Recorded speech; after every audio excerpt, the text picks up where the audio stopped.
오늘 말씀의 제목은 그의 앞에 마음을 토하라입니다. 그의 앞에 마음을 토하라.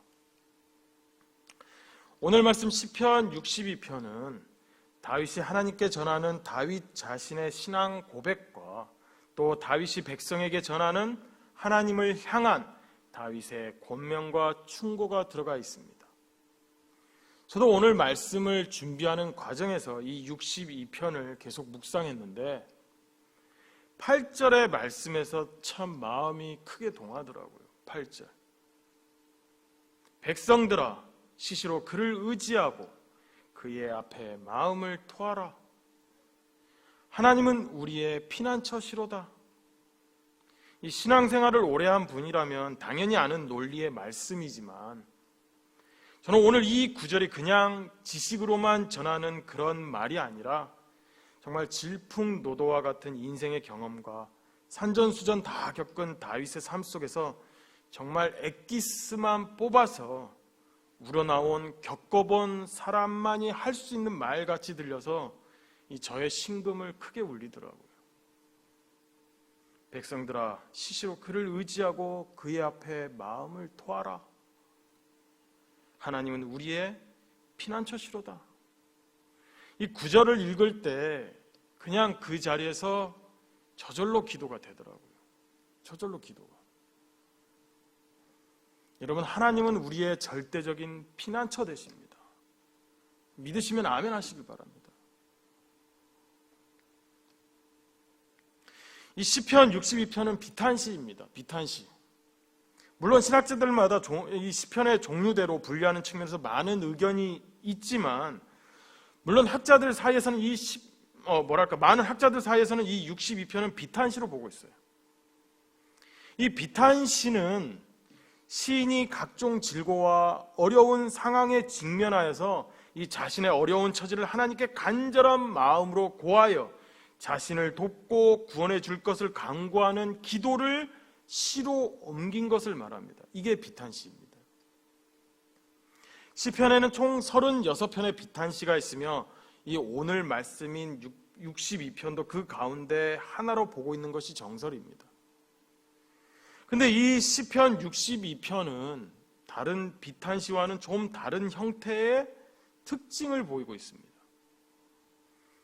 시편 62편을 살펴보면 종합적으로 3가지의 특징을 가지고 있는데 그 중에서도 특이한 것 하나가 이 다른 시편의 비탄시에는 다 있는데 이 62편에만 없는 것이 있습니다. 다른 비탄시에는 있어요. 근데 이 62편에만 없는 것이 하나 있어요. 이 없는 것, 이 특징 하나로 인해서 이 다윗의 신앙의 수준을 짐작할 수 있는 단서가 되고 오히려 다윗의 이 하나님을 향한 정말 진실된 믿음이 한층 더 돋보이는 효과를 나타냅니다. 이 특이한 특징이 뭐냐? 바로 하나님께 드리는 간구가 없다는 겁니다. 하나님께 드리는 간구가 없어요. 자신이 어려움에 처해 있으니까 여호와 하나님이여 제발 구원해 주소서, 제발 도와주소서, 이런 간구의 내용이 없다라는 겁니다. 비탄시임에도 불구하고.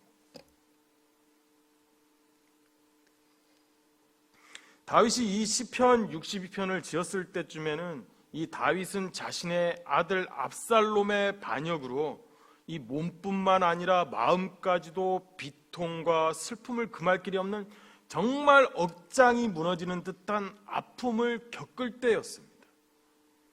이 원수 같은 적이 나를 죽이려고 일어난 일 같으면 어찌 되었든 간에 목숨만 부지하면 될 일인데 내 몸에서 내 눈에 넣어도 아프지 않을 내 자식이 아버지인 나를 죽이려고 일어난 일이라면 이 육신이 겪는 고통보다 마음에서 오는 고통이 더 컸을 겁니다.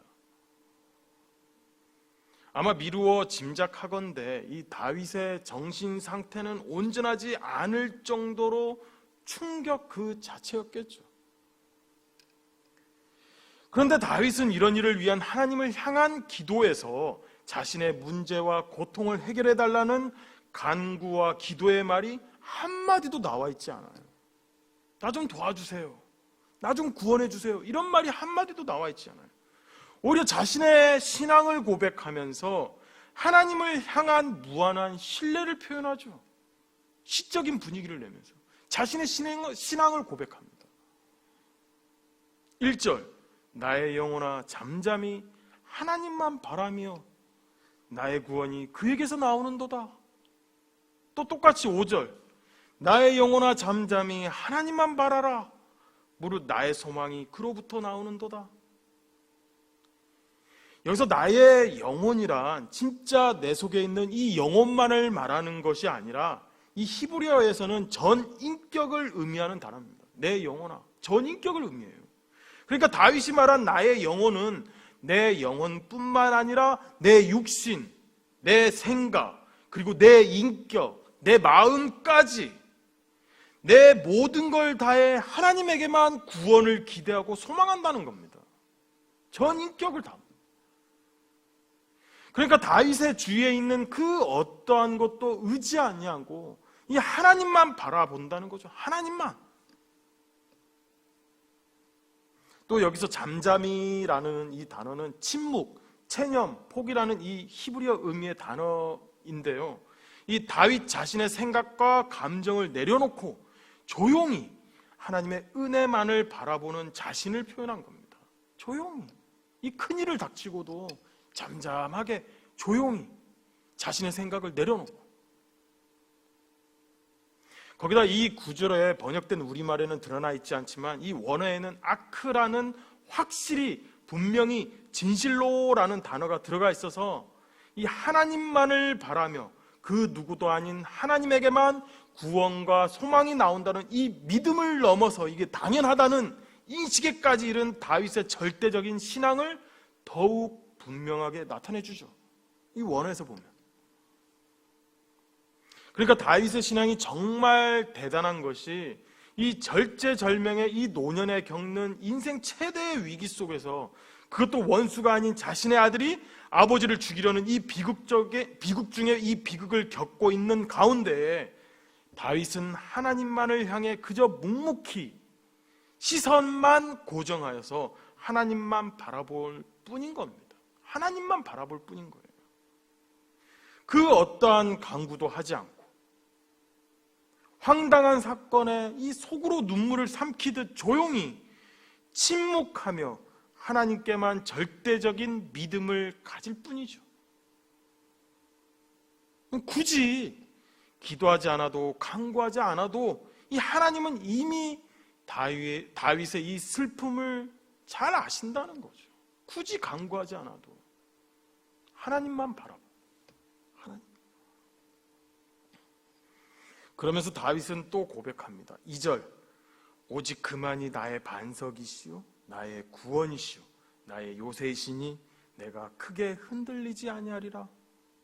6절도 똑같죠. 오직 그만이 나의 반석이시오 나의 구원이시오 나의 요새이시니 내가 크게 흔들리지 아니하리라. 다윗에게서 하나님은 반석이며 구원이고 또 자신의 요새 되심을 고백합니다. 반석은 우리가 알다시피 단단한 기초돌을 의미합니다. 기초돌. 다윗이 하나님을 자신의 반석으로 말한 것은 그 어떠한 상황이 와도 흔들리지 않고 요동하지 않고 계속해서 도우시는 하나님을 말하는 것으로 하나님에 대한 다윗의 무한 신뢰를 나타내죠. 또 구원이라는 이 히브리어 단어에는 이 구원뿐만 아니라 승리, 번영이라는 의미가 첨가되어 있는데 이 위기 상황에 대한 구원뿐만 아니라 최종적인 승리와 번영까지도 주시는 이 하나님에 대한 다윗의 무한한 소망과 기대에 대해 표현한 겁니다. 이 구원, 나의 구원 되심. 또 요새는 적군에 대한 보호를 뜻하기 때문에 자신을 하나님은 변함없이 그 어떠한 위험과 위기로부터 지켜주실 것을 믿는 다윗의 신앙 고백인 겁니다. 자식이 저지른 일이니까 다윗 자신에게서 무슨 해결책이 나오겠어요? 머리가 복잡해지죠. 어찌할 줄 모르는 그 마음. 자식의 일이니까 그저 하나님의 뜻을 구하며 하나님만 소망할 따름이죠. 그러면서 다윗은 백성에게도 교훈을 합니다. 8절, 백성들아 시시로 그를 의지하고 그의 앞에 마음을 토하라. 하나님은 우리의 피난처시로다. 이 마음을 토하라라는 말은 이 하나님의 은혜를 기대하고 그분 앞에 자신의 사정을 있는 그대로 하나도 빼지 말고 감정과 생각까지 이 상한 심령의 자신의 모든 약함과 죄악까지도 자신의 모든 것을 하나님께 내보여주라는 겁니다. 보여주라. 그러면 하나님 여호와께서 피할 길을 주시고 구원의 손길을 내미시며 위로와 평안을 함께, 이 위로와 평안과 함께 상한 심령까지도 치료해 주시는 은혜를 주신다는 겁니다. 이것은 바로 다윗의 경험에서 우러나온 신앙 고백과 같은 충고죠. 사랑하는 성도 여러분, 위로가 필요하십니까? 황당하기 그지없는 일을 당하셨습니까? 아무것도 몰라주는 이 다른 사람의 마음이 상하셨습니까? 이 다윗이 말한 것처럼 하나님께 마음을 토하십시오. 세상 모든 사람이 몰라준다 하여도 하나님은 알아주실 것이며 세상 어디에도 찾아볼 수 없는 위로와 도움을 하나님이 주실 겁니다. 그리고 평강과 은혜를 주실 거예요. 그 하나님께서. 우리 모두 하나님을 바라보며 이 다윗처럼 하나님 안에 있는 참 기쁨과 참 소망만을 누리는 성도 여러분 다 되시길 간절히 소원합니다. 우리 다 같이 기도